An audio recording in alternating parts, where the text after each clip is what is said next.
It was supposed to be a peaceful Saturday morning in our cozy neighborhood in Maple Grove, Illinois, the kind of morning where you wake up to birds chirping, the smell of fresh coffee, and the promise of a lazy weekend.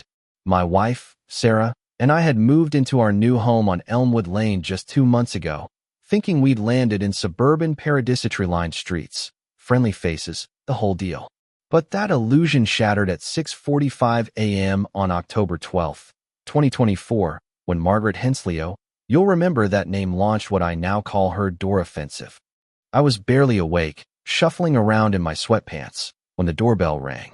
Not a casual ring, mind you, but 3 sharp, deliberate chimes, followed by the unmistakable tap of an impatient foot on our porch.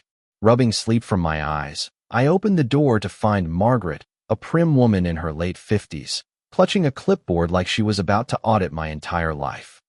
"Good morning, Mrs. Hensley," I mumbled, trying to sound polite despite my groggy state. "Everything all right?" Her face tightened, and she switched into what I can only describe as dictator mode. "I need to speak to Sarah immediately," she declared, her voice dripping with authority. "There's an urgent HOA meeting, and her presence is required."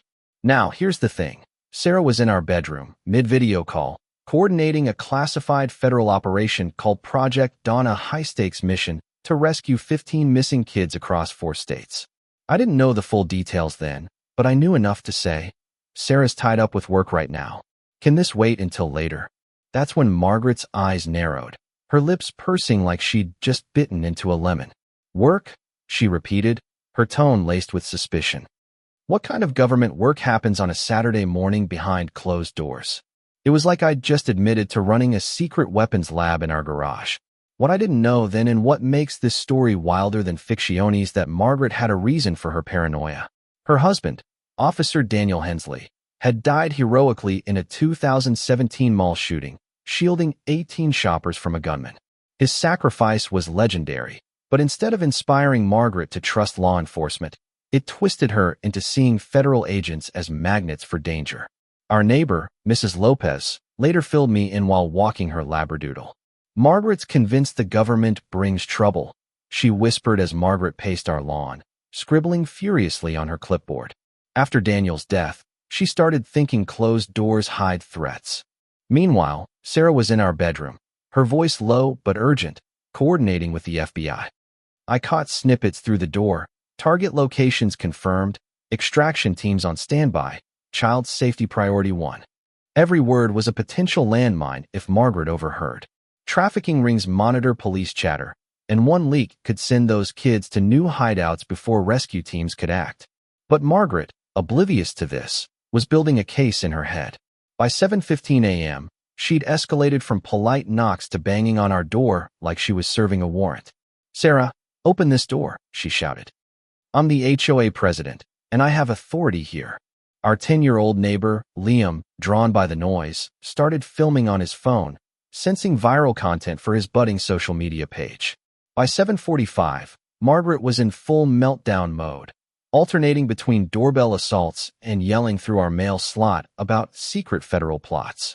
Sarah, still on her call, was finalizing raid timings that would decide whether those 15 kids lived or died.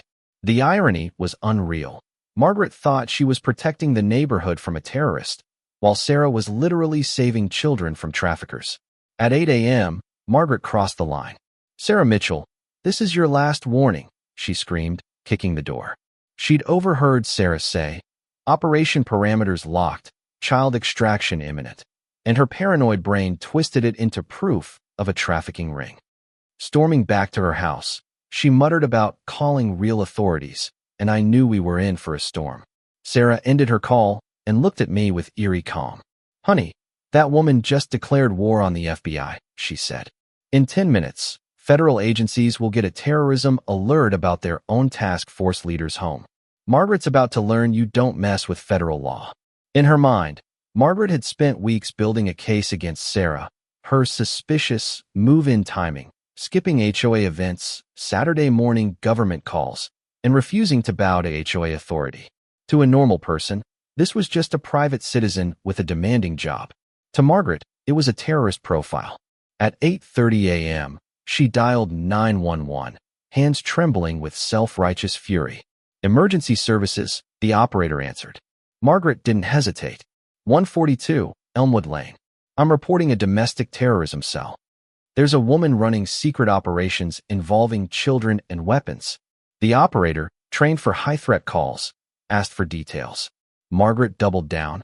"I heard her talking about strike teams and child assets. She's dangerous." What she didn't know was that her call triggered a multi-agency response: FBI, ATF, state police, county SWA toll, converging on our house for a supposed terrorist threat with child hostages. I was in the garage when I overheard Margaret on her phone, shouting about terrorism and 142 Elmwood Lane. My heart sank. I ran inside, yelling, "Sarah!" She called 911 about terrorism at our address. Sarah, still calm, gathered her federal badge, Project Dawn authorization, and protected address documents. "The FBI knows this house is secure," she said. "Local agencies might not.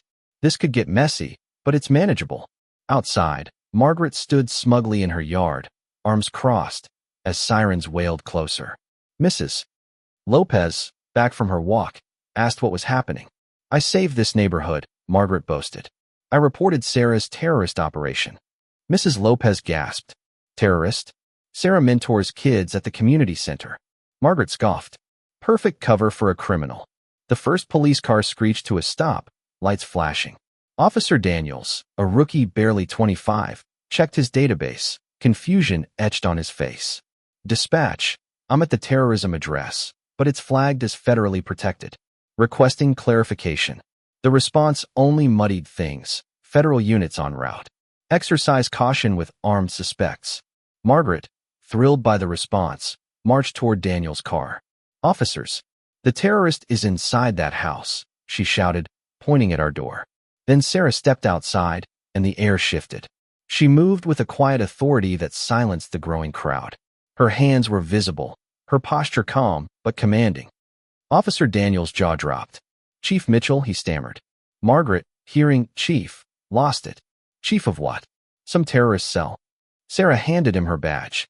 "Officer, please read this aloud." Daniels, hands shaking, complied. "Chief of Police Sarah Mitchell, Federal Task Force Coordinator, Anti-Trafficking Division." Margaret's face was a masterclass in self-destruction.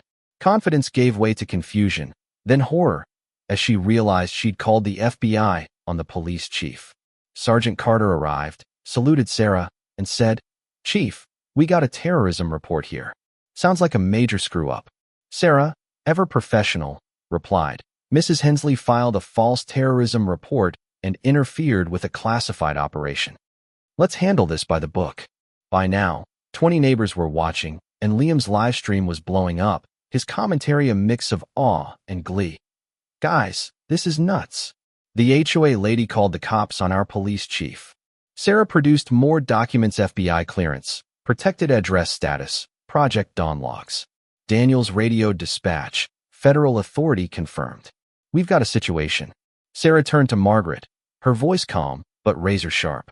"Mrs. Hensley, you've committed multiple federal felonies: false terrorism reporting, obstructing a child rescue operation, harassing a federal officer. Those 15 kids' lives depend on my work, and you nearly compromised it." Margaret crumpled. "Felonies?" she whispered.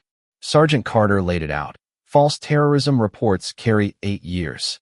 Add obstruction and harassment, and you're looking at decades." Mrs. Lopez spoke up. "Margaret, Sarah saves kids, and you tried to ruin her."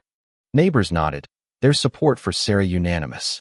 Agent Rivera from the FBI arrived, his black SUV adding to the chaos. "Chief Mitchell, we've got a security breach tied to Project Dawn," he said. Sarah nodded. "A civilian filed a false report. Initiate federal protocols." Margaret's world collapsed as Rivera listed her charges. False terrorism reporting, 8 years. Obstruction, 10 years. Harassment, 6 years. Potential child endangerment, 20 years. Her face went ashen as she realized she faced up to 44 years in prison. The crowd gasped when Rivera revealed Sarah's home was under federal protection due to her work rescuing 62 kids that year. Mrs. Lopez summed it up. "Sarah, we had no idea you were a hero." Sarah's response was pure grace. Secrecy protects these operations and your families. I'm sorry for the confusion, but it's necessary. Margaret sobbed, finally grasping that she'd attacked a woman who lived for the same cause her husband died for.